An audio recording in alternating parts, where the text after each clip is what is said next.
मैंने social media से पहली बार देखा जो उमरपुर का शांति बाजार में एक्सीडेंट था।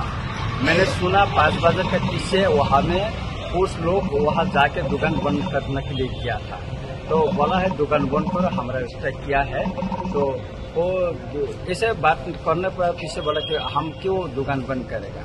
तो इसलिए में दोनों साइड में संघर्ष हुआ यहाँ में, बाद में और बहुत ये हुआ, इंजूर्ड हुआ।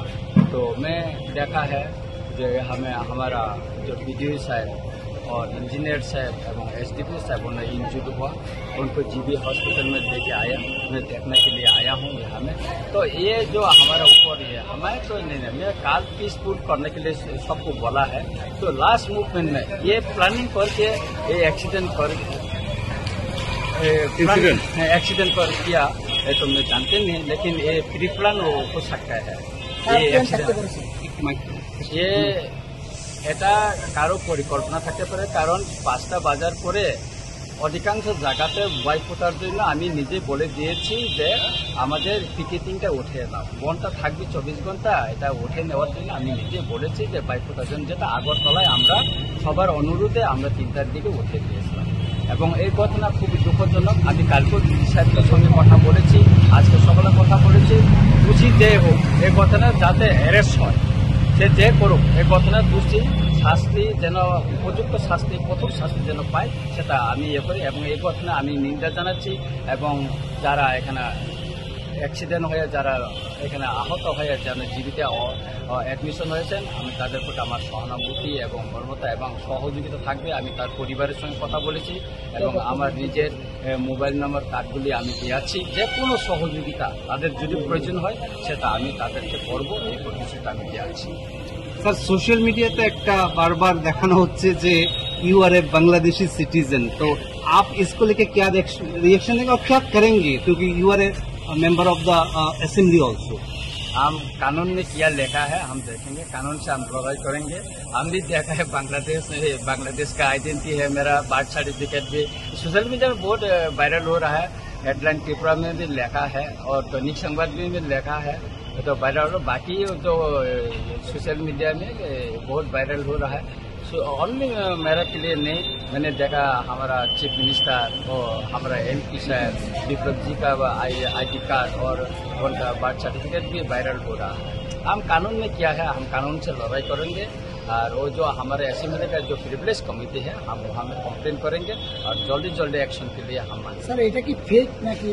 এটা সম্পূর্ণ ফেক। আপনারা বলুন, আমার এখানে তো মানে কি বলবো, আমার দাদুর থেকে তো এখানে আপনারা তো বলেন না আমি কি বাংলাদেশি এখানে।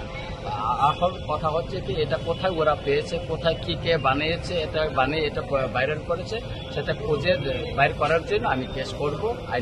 আইনের মাধ্যমে আমি লড়াই করব। ওরা যারা এটা বিরোধিতা আমার এগেন্সে যারা ভাইরাল করেছে এই ফ্যাক্ট, এই ID कार्ड এবং জন্ম সার্টিফিকেট নিয়ে আমি আইনের লড়াই করব।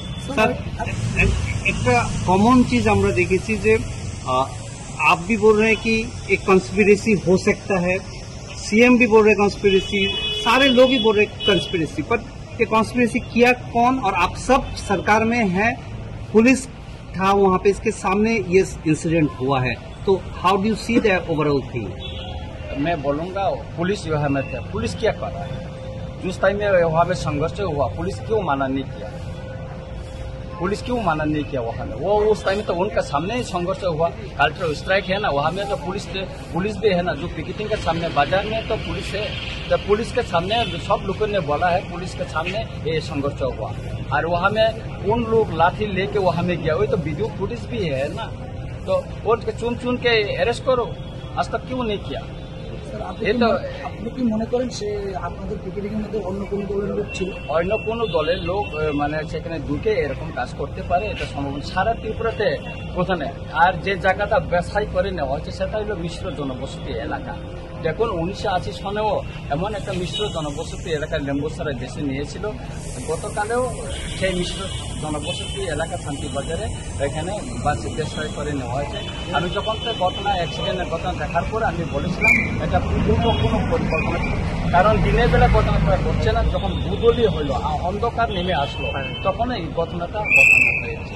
সুতরাং এটা পূর্ব পরিকল্পনা ছাড়া আর এরকম কথার সম্ভাবনা নাই। স্যার কাকুকে কি আপনারা চিহ্নিত করতে পেরেছেন এখন পর্যন্ত? এখন পর্যন্ত চিহ্নিত করতে পারেনি। অন্যান্য ত্রিপুরা স্যারও ইনজুর হয়েছে, একজন বুলেট ইনজুর কোলাই হসপিটালে আছে। আমি কথা বলেছি, আমি ডিজি সাহেবকেও বলেছি, ওনাকে ট্রিটমেন্ট দেওয়া হয়েছে। আরও কয়েকজন ইনজুর হয়েছে, আর 4 জনের নাম আমার কাছে এসেছে। অনেকে বইয়ে ট্রিটমেন্টে যাচ্ছে না, আজকে তাদেরকে পুলিশ এসকর্ট করে সেখানে পাঠানোর জন্য আমি বলেছি যে তারা ট্রিটমেন্ট হয়ে যাবে। আমার কাছে কিছু ফটো আছে তাদের ইনজুরগুলি, মানে অনেকের পেটের মধ্যে একজনের তীর লেগেছে, সেই ছবিটাও আমার কাছে আছে, ওটা আমি আলোচনা করব। এবং আজকে আমি সেখানে যাওয়ার কথা ছিল, ডিজি সাহেব বললেন সেখানে সিচুয়েশনটা নর্মাল এখনো হয়নি, আপনি 1 দিন হোল্ড করে দেন, আবার সেখানে যাওয়া যাবে। সব অংশের জনগণের সঙ্গে আমি দেখা করব। স্যার বুলেট যে ইঞ্জুরি হয়েছে এটা কি পাবলিকের দ্বারা নাকি পুলিশ দ্বারা? এটা কে করছে জানি না, কেন পায়ে দিয়ে। ওনার নাম হচ্ছে অজিত দেববর্মা, উনি কোলাই হাসপাতালে আছে। আজকে অনেক সাংবাদিকরা ওনার ইন্টারভিউ নিয়েছে, আমি ডিজি সাহেবকে জানিয়েছি।